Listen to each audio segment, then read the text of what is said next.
Good morning. Thank you all for being here. I'm attorney Mawuli Davis with the Davis Bozeman Law Firm, and we are here today to announce the filing of a lawsuit on behalf of the family of Secoriea Turner, the 8-year-old who was killed on July 4th out at University Avenue, where Rayshard Brooks had previously been killed by Atlanta police officers. So we come today for you to hear from the legal team from the Cochran firm and the Davis Bozeman Law Firm, gathered to do this work of justice. And I just would like to start with reminding everyone of how we even came to this space. That Charmaine Turner and a friend were literally on their way home. And as they were attempting to get home, they were faced with a barricade in City of Atlanta streets. A street that was public, that should have been a thoroughfare, that should have been a safe way home. And they were not able to get home that night safely. And so people have focused a great deal of attention on the barricade, the vigilantes who manned that barricade, the peaceful protesters that we acknowledge were out there for a good cause. But we would like to at least start with you focusing on Secoriea, just for a moment. And what we were able to do, as I was thinking about this on yesterday when I was with my own children, what I was reminded of was the great writer Ta-Nehisi Coates in his book Between the World and Me. And in his book Between the World and Me, he talked about how much we pour into our children, all the love that we pour into them. And when you think about Secoriea, and what does that love look like? It looks like every cheerleading practice that mom and dad took her to, every birthday party, every TikTok celebration, every gathering with family and friends, all of that love that was poured into this beautiful child who, by all accounts, when she came into her school settings at Kip Ways, she would come in and bring that love with her. She would bring that radiance with her. So I just want for a moment for us to focus on her, on the bright, beautiful light that she was to not just this family, but to everybody she came into contact with. And so to have all of what we pour into our children, as Ta-Nehisi Coates described, to just be spilled out when she's shot in the back. And her mother tries to hold her up to try to keep her awake on this ride to the emergency room where she eventually passes away. It's Secoriea in life that we want the world to remember and to acknowledge and to know and understand why this is so critically important, that this work be done, that her name be lifted up, and that this lawsuit be filed, and if need be, litigated to the fullest extent of the law, so that the world knows what we lost on July 4th. And so with that, I'd like to bring forward one of the attorneys, a great friend and attorney from the Cochran firm, who has a great deal of expertise in the area of law that we're focused on, which is part of it is nuisance law. I'd like to bring up Attorney Sam Starks. Good morning. This podium is for short people, I guess. I appreciate you. The mic's up. Okay, all right. Can you stand maybe about a step behind the mic though? That Sure. Against it. Okay, all right. Y'all can hear me? So there, a few days after Secoriea's death, there was an article in the AJC that asked the question, why were armed civilians allowed to commandeer a public street without any pushback from law enforcement? And so this lawsuit that we filed today it answers that question and also seeks to hold accountable the city officials who are responsible for Secoria's death. So this lawsuit alleges a number of different claims against the mayor, against the interim chief at the time, and also against Councilwoman Joyce Shepherd. It is our position, as we allege in this lawsuit, that each of these officials took a sworn oath and had a duty and a responsibility to promote and protect the public health, safety, and peace, and they failed to do that. So this is a lawsuit that is based on a failure of city government at the highest levels. The mayor, the interim police chief, and the city council member. This lawsuit is based on a failure of city officials to provide even the most basic public safety and public protection to citizens within that University Avenue area where the Rayshard Brooks shooting occurred. And so there are specific allegations that are enumerated and set forth in our lawsuit, but that maybe a year ago we set forth in a notice to the city, giving the specific facts, the specific claims, some of which the mayor has acknowledged. If you go back to the Atlanta Journal article from July 8th, the mayor did an interview with the editorial board, and she essentially conceded that while they had planned and decided to go to the area and to clear away the barriers and to clear away at least those who were not peacefully protesting, they held off on doing that because of a request from Council Member Joyce Shepherd. The problem is that they failed to take any action to address the reports of crime, the reports of violence, and the reports of danger within that area until after it was too late. So it wasn't until after Secoria's tragic death that the city finally did what they should have done weeks before. They demolished the Wendy's restaurant. But what you will see from the specific facts that we allege in this lawsuit is that this all occurred at a time when APD officials, people within the command of APD, and we reference this in our complaint, there's a memo from an APD commander essentially saying to officers, unless you just happen to observe a crime occur, we don't want you to actively patrol.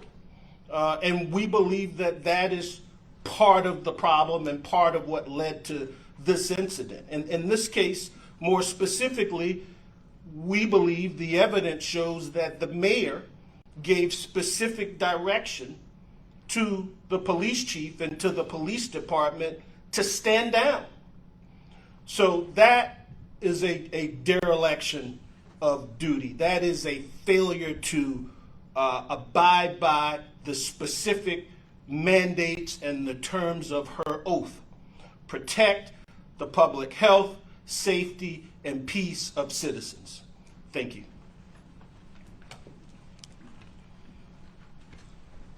Additionally, in addition to the public officials who we believe are responsible for Secoria's death, there were also private entities who had a responsibility. We'd like Attorney Harold Spence, a partner at our firm, Davis Bozeman, a law firm, to come up and discuss these private entities who failed in their duty to protect those that would come upon the property or near the property. Attorney Spence. Thank you, Attorney Davis. You just heard Attorney Sam Starks give a passionate explanation of the city's abandonment of its responsibility. But the governmental actors were not the only parties abandoning their responsibilities. There were private actors that were involved. So this lawsuit in part is against the owner and operator of the Wendy's location at University Avenue. The law does not give you the right to own property, to operate a business at that property, and then abandon it when you know that there are armed vigilantes there harming citizens, controlling ingress and egress. You don't have the right to abandon that property. And it's in part because of their abandonment of their legal responsibilities that we're here today, asking the question that Attorney Mowley Davis raised at the beginning, looking at the life that could have been. You know, maybe had Secoriea lived, she would have become mayor and wouldn't have abandoned her responsibilities. Maybe she would have become a city council member and wouldn't have abandoned her responsibilities as happened in this case. But we think that the private actors in this case, the owners and operators of that University Avenue property, are as equally culpable as the city of Atlanta. And we tend to do everything within our power as a unified legal team to hold them accountable for that which they cannot return to this mother and to this father, the precious life of 8-year-old Secoriea Turner. I'd like to bring forward a long time friend and graduate also of Georgia State College of Law, but someone I believe is one of the preeminent civil rights lawyers in the country, who does it without a lot of fanfare, just does it because I believe that the Johnny Cochran spirit is in his DNA. And I'm grateful to be able to be co-counsel with a partner here at the Cochran firm, Sean Williams, who is a son of Atlanta, who has deep roots here. And so he does not come as an outsider casting dispersions, but he comes as someone who loves this city, our community, has shown that through his work, both his philanthropic work as well as his work as a lawyer and as a community contributor. So, Sean. Thanks, Mally. Good morning. Our first responsibility, I think, we've talked about legal responsibilities, the owners and operators of Wendy's. We've talked about the responsibilities of the mayor, city council, chief of police. But the ultimate responsibility is the fact that we, as a community, as adults, have a duty to our children. And that is the ultimate failure in this case. So many adults who had power, responsibilities, obligations, opportunities to stop this did not. And so the ultimate tragedy is that we have an 8-year-old beautiful little girl whose life was taken before its time when it could have been avoided. So the first tragedy is that we lost an 8-year-old girl. The second tragedy is it was preventable. And what we've learned in our discovery from the beginning of this case is that there was opportunity after opportunity and notice after notice, not only from the Wendy's owners and operators, but from the city, the mayor, city council, and the police department to do something about this, and they failed to do that. But the other tragedy is the fact that we're here almost a year later, and this family has not gotten justice. Think about that. There is no dispute that this little girl was innocent, that this family was innocent, did nothing wrong, on their way home, and they lost their little one. And a day after, they came down to City Hall, did a press conference with the mayor, if you guys remember. And I quote, the mayor said, "Now we are demanding action for Secoriea Turner." That was a day after the tragic death of this little girl. And yet, a year later, we are here to say, with this lawsuit, we're still demanding action. We're demanding action in this lawsuit against the city of Atlanta. We're demanding that they take responsibility. In that press conference, Mayor Bottoms said, enough is enough. We remember that. Well, we're here to say, on behalf of this family, enough is enough. Enough is enough of this city claiming to be the beacon of civil rights and civil justice, and yet failing and time again showing that the lives of black people don't seem to matter when the city's actions have caused the death of someone of color. We got too many instances. And yet what's so tragic is we are quick in this city to get on national TV to parade the fact that we're the city of civil rights and Martin Luther King and John Lewis. And other cities who don't have that rich heritage step up to the plate and take responsibilities when their employees and their agents do something wrong. Minneapolis has resolved a case of George Floyd. We got Louisville taking responsibility for their actions. We got Columbus, Ohio doing it. And yet, time and time again in this city, when there's officers, city officials, city agents who are here to protect and serve, we never hear anybody from the city taking responsibility or making sure these families get justice. You cannot call yourself great, as Winston Churchill says, without responsibility. And that's what this lawsuit's about, to hold the city responsible. We also want to hold Wendy's and the operators of that business responsible. And the only way we could do this is to bring a lawsuit.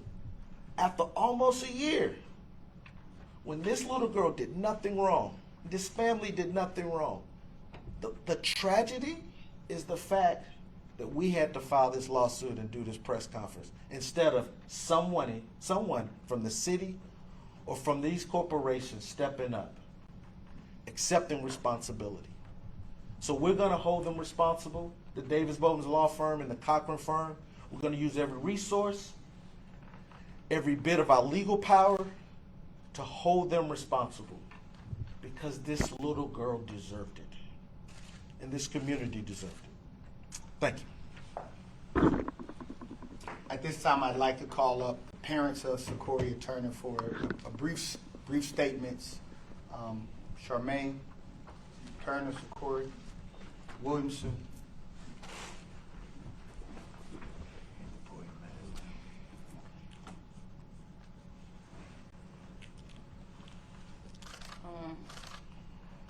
Secoriea should be here.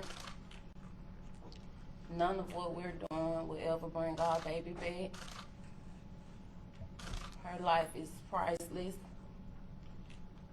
We're forced to live through this day by day. We deserve justice. Someone needs to be held accountable. We're here for accountability. Everyone that was in cause of this happening, how could you let protests take over busy street in Atlanta and let no one go down that street to patrol?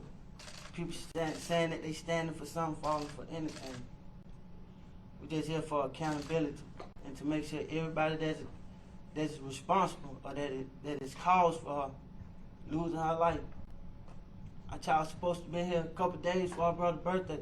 Our brother's birthday was June the 4th. I had to go sit with her. I had to go to her grave site without her brother, because I wish he was here with us on June the 4th.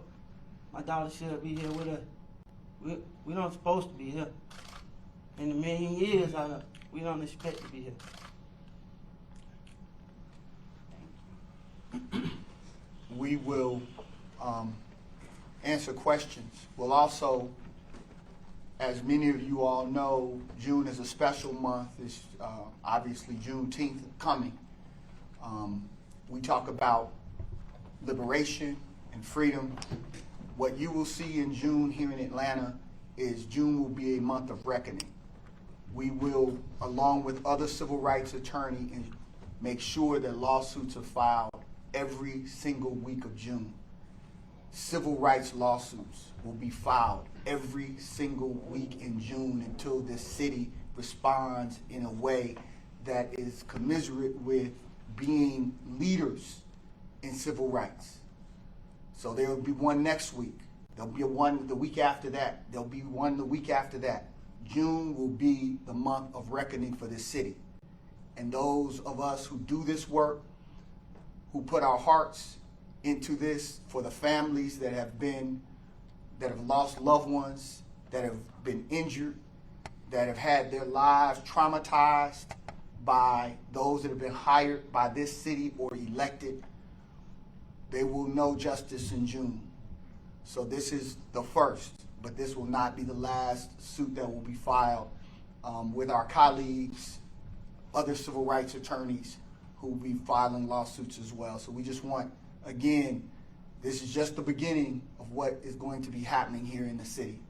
But it was appropriate that we start with this innocent child as the first one to be filed. And there will be more to come. We're prepared to answer any questions that you have for the lawyers. What response have you received from the city in reference to this? None. We haven't received any response from the city. The anti-litem notice that was filed,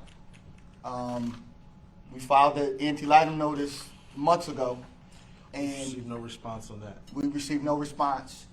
We have had to battle. Sam, Harold, they have been filing open records requests repeatedly to try to get all of the records released. That has been a very, very difficult task. I mean, it's been an ongoing battle. There hasn't been cooperation by the city or the city attorney's office at all.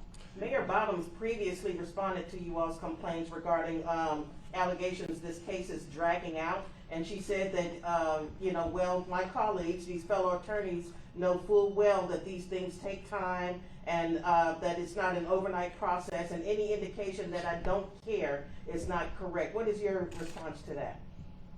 Well, I just look at the facts. Why can't other cities that have less resources, less skin in the game than this city, the head of the leader of civil rights, can get this done in short time? It doesn't take, you don't have to have Columbo in this case. We know what happened. We know the failures that happened within the city police department. So I don't know what time anybody else needs. I can tell you this, if we're gonna deal with time, this family wants their time back with their child. If we're gonna talk about time, it didn't take a lot of time for them to lose their daughter's life. Why should it take the city a lot of time to make this right? That's just not the appropriate response in my view. And I do think Mayor Bottoms care. I just want to see that care come into some real action that's meaningful for this family. Mr. Davis and Mr. Williams, this is a wrongful death lawsuit, but there are a number of counts for